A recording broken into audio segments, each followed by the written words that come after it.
Hoje eu quero falar um tema bastante polêmico. Qual o impacto das câmeras corporais usadas por policiais? Será que elas reduzem a violência?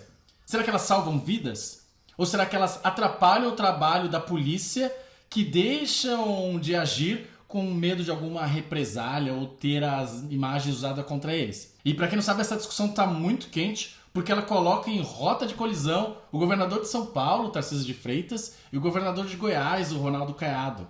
Para quem não sabe o que eu estou falando, inicialmente o governador de São Paulo, Tarcísio, ele disse que era contra, mas depois ele voltou atrás e agora diz explicitamente que apoia o uso de câmeras corporais pelos policiais.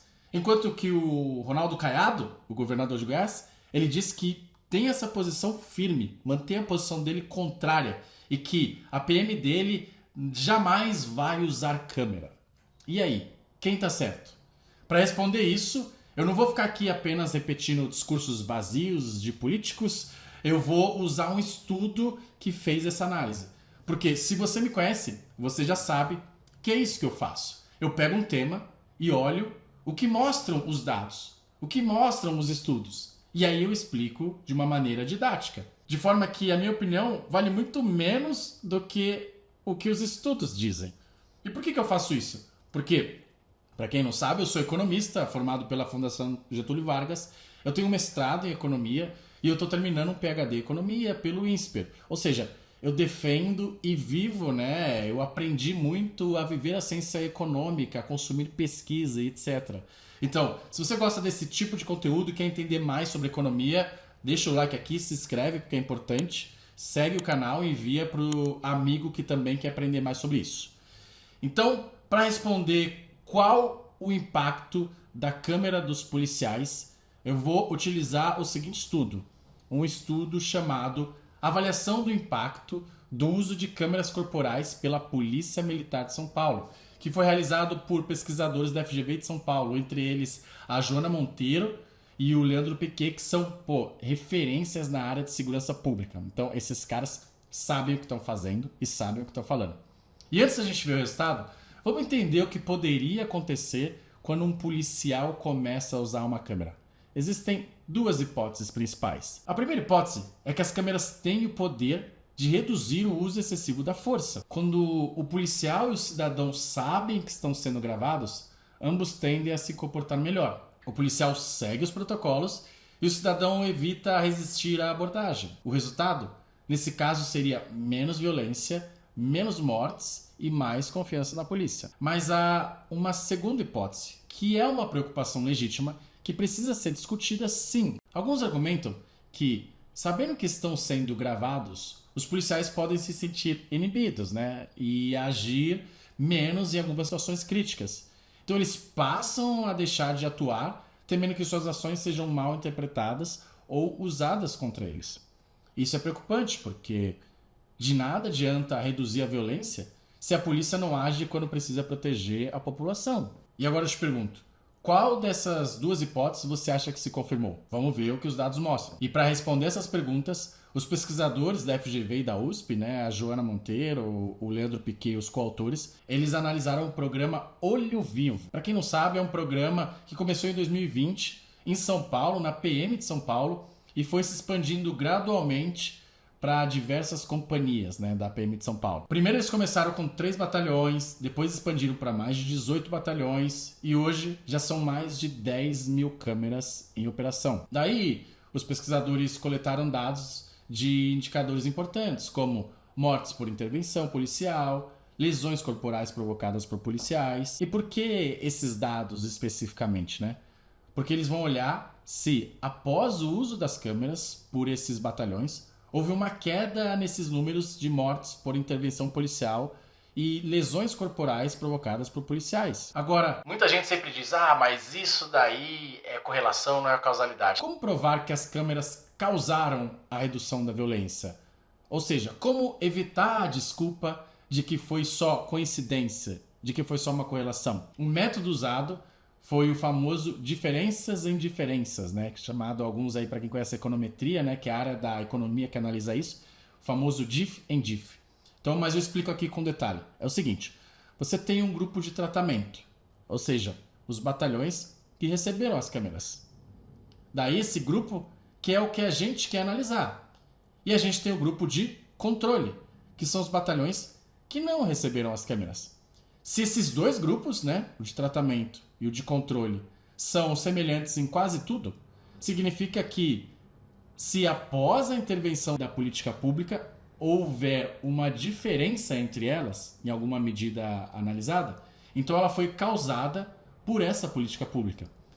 E aí, no nosso caso, você espera que após as câmeras serem implementadas, o grupo de tratamento, né, ou seja, os batalhões que utilizaram essas câmeras, passe a ter menos mortes e seja menos violento. Enquanto que o grupo de controle deveria permanecer igual. E aí a diferença entre esses dois após a intervenção seria o impacto da política pública. Mas para isso você precisa garantir que esses dois grupos sejam extremamente parecidos e semelhantes, porque se eles não forem, então a diferença dos resultados pode ser atribuída a outra coisa, alguma característica entre eles, que não a política pública. Então, fazendo esse diff and diff, os pesquisadores conseguem isolar o efeito das câmeras e provar que não foi sorte, não foi acaso, não foi correlação. Pelo contrário, foi a causalidade da política pública. Agora, vamos para o que interessa, né? Os resultados. E aqui é onde as evidências falam mais alto. Mas já sabe, se você gostou do vídeo até agora, se inscreve no canal e deixa o like, caso você ainda não tenha feito isso, e envie para os amigos, tá? Agora vamos para os resultados. O que os pesquisadores descobriram? Os pesquisadores descobriram que houve uma redução de 57% no número de mortes em relação ao período anterior do uso das câmeras, comparado com o grupo de controle. E isso significa, em números absolutos, 104 mortes a menos. Ou seja, você teve 104 mortes evitadas nos primeiros 14 meses de introdução das câmeras. É isso que eles descobriram. Além disso, eles viram que teve uma queda de 63% em lesões corporais. Portanto, o uso das câmeras policiais, comparando esses grupos de tratamento e de controle, parecem ter sido eficazes em reduzir essa violência policial. São esses os números, são esses os dados, são essas as evidências, né? É isso que aconteceu. Mas alguém poderia dizer, com razão, né? Será que isso não pode ter acontecido porque, sabendo que estão sendo gravados, os policiais ficaram mais inibidos e deixaram de agir? Essa é aquela segunda hipótese nossa, lembram? E é legítima, né? Ou seja, os caras falam assim, pô, dado que agora eu tô sendo gravado, se tem alguma ocorrência ali, eu tô vendo alguma coisa, talvez eu não vá pra lá verificar isso daí porque eu sei que vai estar tudo sendo gravado. E isso não é desejado. De que adianta reduzir a violência quando ela está sendo causada porque, na verdade, os policiais estão deixando de executar as tarefas? Mas a gente pode olhar isso nos dados também. E para verificar se isso de fato ocorreu ou não, os pesquisadores olharam para o número de prisões em flagrantes e também para as ocorrências de crimes e tráfico de drogas. A ideia é a seguinte: se de fato isso fosse verdade, ou seja, se as pessoas, os policiais, né, deixassem de agir, então você veria uma grande redução no número de prisões em flagrante ou ocorrência de crimes ou apreensão em caso de tráfico de drogas. Porque significaria, né, como eu falei, que os policiais estariam deixando de agir. Logo, estariam prendendo menos e combatendo menos o crime. E, como a gente falou, não é isso que a gente quer. E o que os pesquisadores acharam?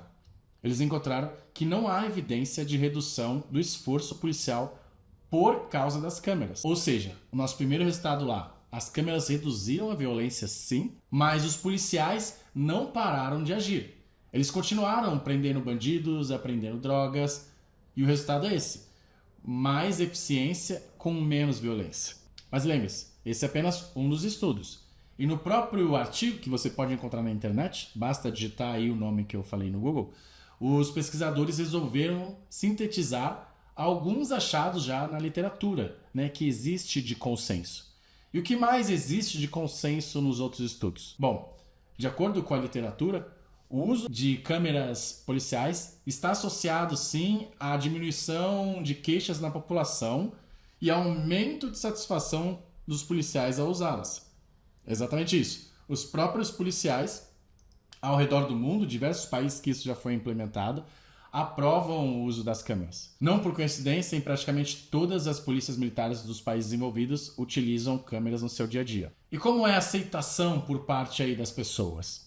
Em geral, o que as evidências mostram é que a população apoia o uso das câmeras, assim como os policiais. E esse foi o resultado, e esse foi o estudo. E por isso que eu sempre digo aqui, em Deus nós confiamos. Em todos os outros, tragam os dados. E se você gostou desse tipo de abordagem, ou seja, quando eu pego um tema relevante e olho aí o que os estudos dizem e aí explico aí no detalhe como que os autores fizeram, eu tenho outros estudos aqui e um que eu quero deixar indicado muito legal é como o iFood impactou a criminalidade no Brasil. Nesse estudo eu explico como que o iFood, através da geração de emprego, né, e uma pesquisa feita aí por um aluno do MIT, como que ele, ao gerar empregos para bairros mais carentes, reduziu a criminalidade e não aumentou nos bairros ricos, onde tem muito pedido de iFood. Então, clica aí no vídeo que aparece no final, que eu faço uma análise completa com base em um estudo que traz os dados e as evidências surpreendentes. E até o próximo vídeo. Valeu, pessoal. Leonardo Siqueira, economista.